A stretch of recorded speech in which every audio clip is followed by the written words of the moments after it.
Hello everyone. तो आज हम देखेंगे practical number 6 of solid modelling. तो इसका टाइटल है develop solid models of individual components of bench vice drill jig, screw jack, tool post and even assembly consisting of at least 5 parts. तो इस practical करने के लिए हमें क्रेयो सॉफ्टवेयर में ड्राइंग बनानी है। कौन सा मॉडल बनाना है? कोई भी बेंच वाइज हो, ड्रिल जिग हो, स्क्रू जैक हो, टूल पोस्ट हो, इसके असेंबली करने के लिए 5 पार्ट्स हमें डिफाइन करने। तो इसके पहले के प्रैक्टिकल में हमने सबसे पहले लेथ मशीन हमने देखा कि how to prepare a extrude object. ठीक है। नेक्स्ट प्रैक्टिकल में देखा कि रिवॉल्व ज्योमेट्री से कैसे हम सर्कुलर ऑब्जेक्ट को क्रिएट कर सकते हैं। आज हम उसी रिवॉल्व के ऊपर एक ड्राइंग बनाने वाले हैं। तो हमें ये ड्राइंग गिवन है, ये ड्राइंग हमें क्रेयो सॉफ्टवेयर में बनाना है और इसके ऊपर जो राउंड्स लगे हैं, रेडियस 5 लाइक दैट, रेडियस 5। तो ये कैसे बनाने हैं रिवॉल्व ज्योमेट्री के ऊपर, ये हम देखेंगे। तो आइए जाते हैं क्रेयो सॉफ्टवेयर के ऊपर। क्रेयो सॉफ्टवेयर में जाके हमें न्यू लेना है, न्यू में हम पार्ट लेंगे। अब ये प्रैक्टिकल नंबर 6 है, इसलिए मैं PR 6 देती हूँ। यूज डिफॉल्ट टेम्पलेट को ऑफ करना है और ओके करना है, तो हम अपने रिक्वायरमेंट के हिसाब से यूनिट सिस्टम को सिलेक्ट कर पाएंगे। तो ये सिलेक्ट है millimetre, Newton, second, part solid, इसको हम ओके करते हैं। तो ये स्क्रीन हमारे सामने ओपन होगी। जस्ट वेट ए मोमेंट, ये स्क्रीन ओपन होते ही हम ड्राइंग स्टार्ट करेंगे। तो ये प्लेन्स हमारे सामने आ गए हैं और ये पार्ट मॉडलिंग का क्या है, एक्सटेंशन। तो ये इस तरह से इसकी स्क्रीन शो होती है। लास्ट प्रैक्टिकल में भी हमने देखा। तो हम जाएंगे, जैसे कि ये ड्राइंग हमें दिया गया था, तो कैसे दिया है, फ्रंट व्यू से, और यहाँ पे दिख रहा है कि profile of screw jack nut without fillet. तो ये इस तरह से हमको दिखेगा। तो इसके अकॉर्डिंगली हम डायमेंशन से ऑब्जेक्ट को बनाएंगे। तो ये स्केच हमें हाफ करना पड़ेगा और इसका हमें रिवॉल्व करना पड़ेगा। रिवॉल्व इसलिए क्योंकि इसके टॉप व्यू से अगर हम इस स्केच को देखते हैं तो ये क्या दिखेगा, हमको सर्कल दिखेगा।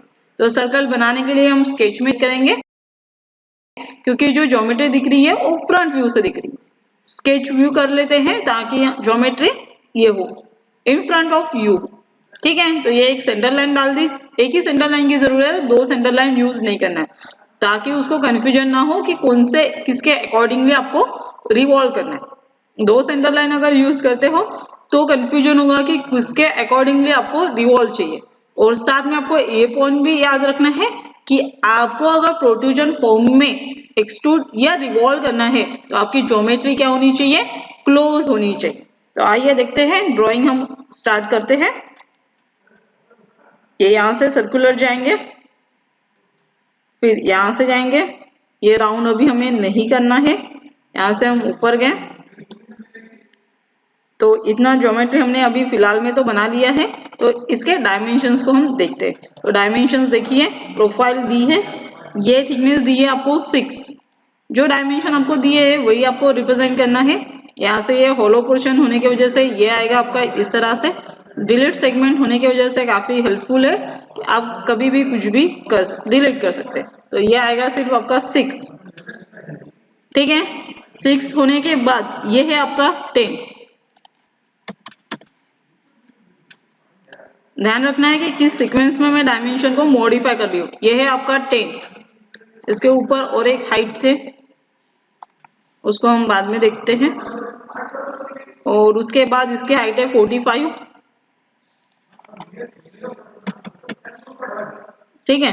और फिर इसका डायमीटर दिया है, डायमीटर में दिया है 90। यहाँ से ये है हमारा 90। ये लाइन एक्स्ट्रा की इसकी जरूरत नहीं है, एक्सिस की भी जरूरत नहीं है। ठीक है। एक्सिस अब हम यहाँ पर दे देते हैं जिसके अकॉर्डिंगली ये रिवॉल्व होगा। सेकेंड दिया है हमारा 25 और लास्ट है 45, 25 एंड 45। तो ये है हमारा 25। तो ये ऑलरेडी आ चुका है डायमेंशन देने की वजह से। और ये आएगा हमारा 45। ठीक है। और इसके ऊपर एक और पोर्शन था जिसको हम बनाने वाले थे 10। ठीक है। तो 10 का हम बना लेते हैं, वो इसी हाइट पे इंक्लूड हो जाएगा। Delete segment. और ये था हमारा टी।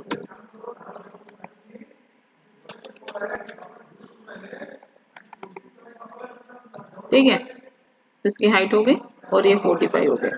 इस तरीके से हमने इस ऑब्जेक्ट को क्रिएट किया है। सभी डायमेंशन ध्यान से देखिए, तो इस तरह से ये डायमेंशंस आ जाएंगे। 19 हो चुका है, 25 भी है, 6 देने की वजह से 25 देने की जरूरत नहीं पड़ी और ये इस तरह से आ गया। 45 इसकी टोटल हाइट है। ठीक है, तो हाइट को रिप्रेजेंट करते हैं फिर से। यहाँ पे 45 की जरूरत नहीं है, इसको डिलीट करो और ये आएगा आपका 45। इसको ओके करते हैं। अभी ज्योमेट्री क्या है, ऑरेंज कलर की होने की वजह से ये क्या है, क्लोज ज्योमेट्री है और एक सेंटर लाइन हमने इसके डाली है, तो ये क्या करेगा, उसका एक्सिस के अकॉर्डिंगली रिवॉल्व हो जाएगा लाइक दिस। अब इसमें आपको देना है राउंड, और राउंड का जो ड्राइंग डायमेंशन है वो है यहाँ पे रेडियस 5, यहाँ पे भी राउंड है और यहाँ पे दोनों साइड में राउंड है। तो ये विदाउट राउंड की डायग्राम थी जिससे हमने ये प्रोफाइल बनाई है। अब आपको इसको देना है राउंड, तो इसके लिए आपको जाना है इंजीनियरिंग में। इंजीनियरिंग में यूज करना है राउंड। राउंड में आप यहाँ पे क्लिक करोगे और कंट्रोल प्रेस करके यहाँ पे क्लिक करोगे और रेडियस दोगे इसकी 5, तो ये इस तरह से कट हो जाएगा।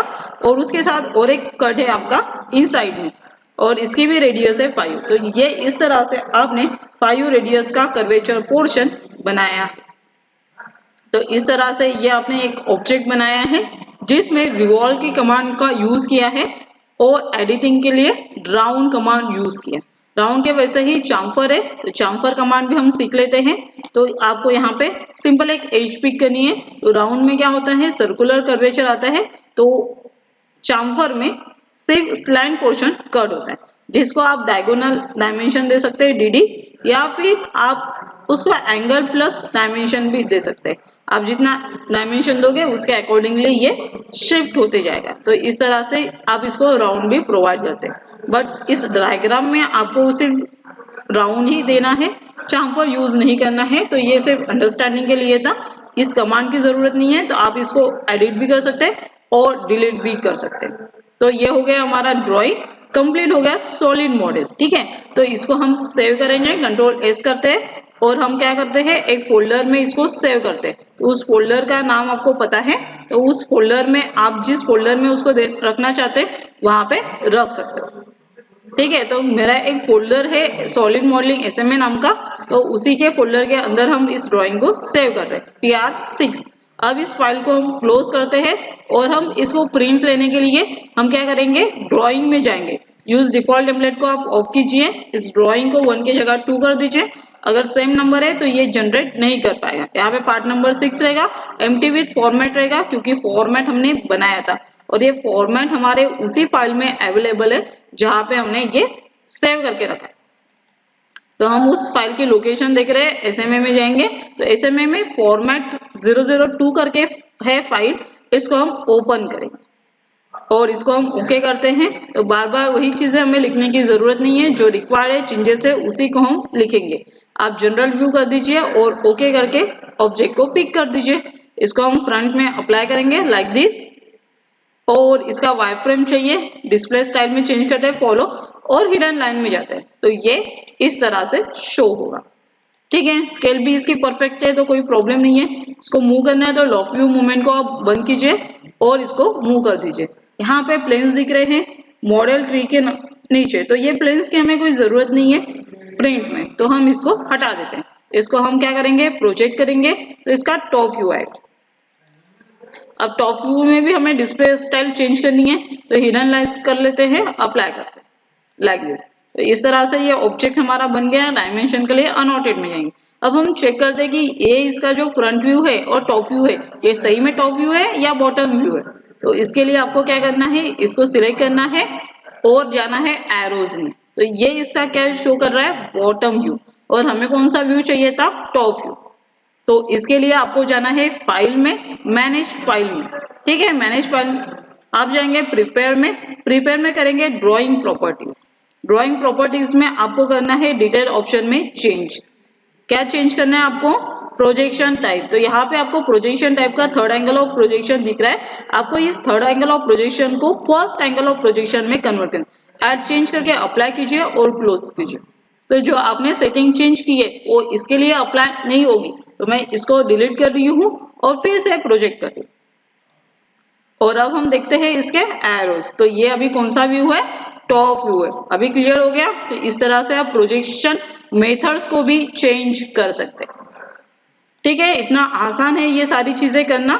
ठीक है, तो जब हम ड्राफ्टिंग कमांड लेंगे, ड्राइंग कमांड लेंगे, तो यही सारी चीजें उसमें काफी अच्छे से क्लियर हो जाएगी। तो ये हमारा क्या है, टॉप व्यू है और ये हमारा फ्रंट व्यू है। फ्रंट व्यू, टॉप व्यू ये हमने शो किया है। अब हम इसके डायमेंशन को शो करेंगे। तो डायमेंशन के लिए आपको जाना है अनोटेट में और इस मॉडल को सिलेक्ट करना है। तो शो मॉडल अनोटेशन करोगे तो आपको इसको बनाने के लिए जो डायमेंशन आपने यूटिलाइज किए हैं वही डायमेंशन यहाँ पे रिप्रेजेंट हो जाएंगे। तो आपको सभी इंपॉर्टेंट डायमेंशंस को क्लिक करना है, अप्लाई करना है और कैंसिल करना है। इस तरह से आपने डायमेंशन दिए हैं। डायमेंशन को आप मूव कर सकते हैं। डायमेंशन की स्टाइल को भी आप चेंज कर सकते हैं। कैसे करेंगे, इसके लिए हमने एक स्टाइल पढ़ी थी, टेक्स्ट स्टाइल। तो ये डायमेंशन जो है ये टेक्स्ट स्टाइल में ही आते हैं क्योंकि ये पर्टिकुलर एक वैल्यूज ही है। ठीक है, इस राउंड को हम यहाँ पे करते हैं। डायमेंशन को हम क्या कर रहे हैं, शिफ्ट कर रहे हैं ड्राइंग के हिसाब से, नहीं तो स्क्रीन के बाहर जाएगी, मतलब आपके ड्राइंग शीट के बाहर जाएंगे तो आपको वो अच्छे से नहीं दिख पाए। ठीक है, तो इस तरह से हमने डायमेंशन को शो किया है और हम जाएंगे इसके स्टाइल को चेंज करने के लिए। तो आप सभी डायमेंशन को सिलेक्ट करो और फिर क्या करेंगे हम लोग, हम करेंगे स्टाइल। टेक्स्ट स्टाइल आपको कहाँ दिख रही है, यहाँ पे दिख रही है नोटेशन में टेक्स्ट स्टाइल। जितने भी डायमेंशन आपने सिलेक्ट किए उससे हम बेसिकली फर्स्ट कलर को सिलेक्ट करते हैं, अप्लाई करते हैं, तो ये कलर आ गया हमारा ब्लैक कलर।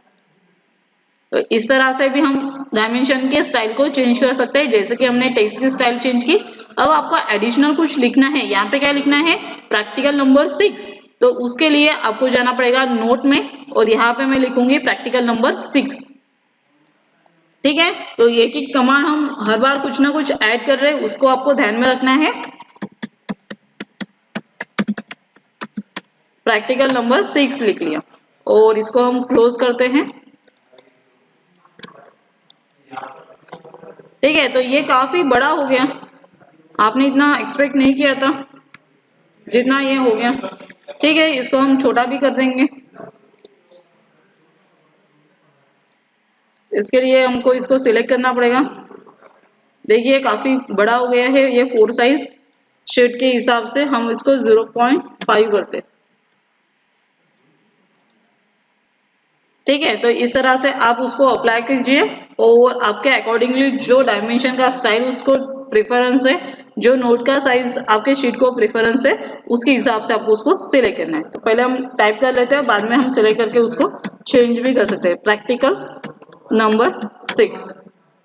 ठीक है, और आप जिस दिन आप परफॉर्म करोगे ये प्रैक्टिकल, उस प्रैक्टिकल की आपको यहाँ पे डेट डालनी पड़ेगी। इस तरह से हमने प्रैक्टिकल नंबर 6 को सीखा है और साथ में हमने ड्राफ्टिंग के कुछ कमांड्स पढ़े हैं। और इस प्रैक्टिकल के अंदर हमने क्या किया, राउंड के साथ रिवॉल्व के साथ राउंड अप्लाई किया। ठीक है, तो राउंड भी हमने सीखा और चाम्फर भी हम सीख चुके हैं। तो इसको अभी हमें सेव करना है तो आप सेव कर दीजिए। और अगर हमें इस फाइल को प्रिंट करना है तो आप क्या करोगे, सेव एज करोगे एज ए पीडीएफ फाइल में आप इसको सेव कर सकते हो। आप इसका नाम चेंज कर सकते हो और ओके कीजिए, तो आपके सामने अभी पीडीएफ फाइल ओपन हो जाएगी। मोनोक्रोमैटिक कर दीजिए। तो इस तरह से आपका ये ऑब्जेक्ट बनता है। Just wait for few minutes. तो उसके बाद ये पीडीएफ फाइल आपके सामने ओपन होगी कि आपका ड्राइंग प्रिंट करने से पहले कैसे दिखेगा। तो ये हमारी प्रोडक्शन ड्राइंग है जिसमें ये सारी डिटेल्स और बहुत सारे सिंबल्स हम यूटिलाइज करते हैं, जिसके वजह से ये ड्राइंग हम मैन्युफैक्चरिंग के लिए देते हैं। इसके अलावा अगर बाकी कुछ चीजें हैं तो उसके लिए हमें क्या करना पड़ता है, एक्चुअली मॉडल भी हमको देना पड़ता है प्रोडक्शन के लिए। तो हमें पता चलेगा कि 3D में ऑब्जेक्ट बनने के बाद किस तरह से वो विजुअलाइज होगा। It is the drawing sheet or you can print this drawing. Thank you. Happy learning. Stay online.